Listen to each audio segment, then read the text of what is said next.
వందనాలు చెల్లించాలి. ఇప్పటి వరకు మమ్మల్ని క్షేమంగా ఉంచావు నాయన. ఆగస్టు మాసం ఫస్ట్ సండే దేవుని సన్నిధిలోకి ప్రభుని తీసుకొచ్చాడు. నీకు క్షేమంగా ఉంచాడు, ఆయన దయ.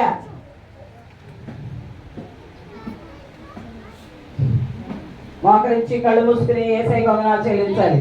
ప్రేమ కలిగిన తండ్రి పరిశుద్ధుడా మీకు వందనాలు నాయన. మీ కృపను దయని బట్టి మీరు మనం ప్రేమించి మీరు అనుగ్రహించిన సంఘం సహవాసం దైవజనులు సండే స్కూల్ ఏర్పాటును బట్టి మీకు స్తోత్రం. ఎంతో మందికి బిడ్డలకు ఈ అవకాశం లేదు ప్రభా. మా సంఘాన్ని ప్రేమించి మీరు ఇచ్చిన సండే స్కూల్ ఏర్పాటు బట్టి మీకు స్తోత్రం. ఉదయకాలం ఆయన 7 మాసాలు సండే స్కూల్ జరిగించారు మీ స్తోత్రం. 8వ మాసం మొట్టమొదటి పరిశుద్ధను ఉదయకాలం మీరు తీసుకొచ్చిన బిడ్డలందరి మీద మీకు వందనాలు.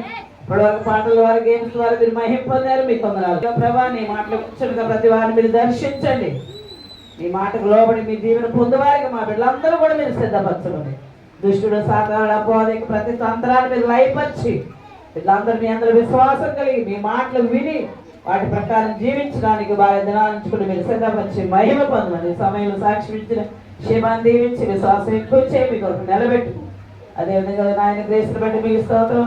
సోహనానందం బట్టి మీకు వందనాలు. వారికి ఇచ్చిన నూతన సంవత్సరం దయా కిరీటాన్ని బట్టి మీకు స్తోత్రం. నూతన బలవంతుల ఆరోగ్యం దయచి మీ బిడ్డలందరూ కూడా మీరు దీవించండి ప్రభా. బిడ్డ ఎవరికి కూడా ఏ బలహీనతలు అనారోగ్యాలు రాకుండా చేయి. మీకు భద్రపరచమని వందనాలు చెల్లిస్తూ ఈ సమయంలో మీ మాటలు విని ఈ పరిశుద్ధ దినం యొక్క దీవుల ఆశీర్వాదాలు మా బిడ్డలందరూ కూడా దయచేయమని యేసు నామములో అడుగుచున్నాను తండ్రి, ఆమేన్.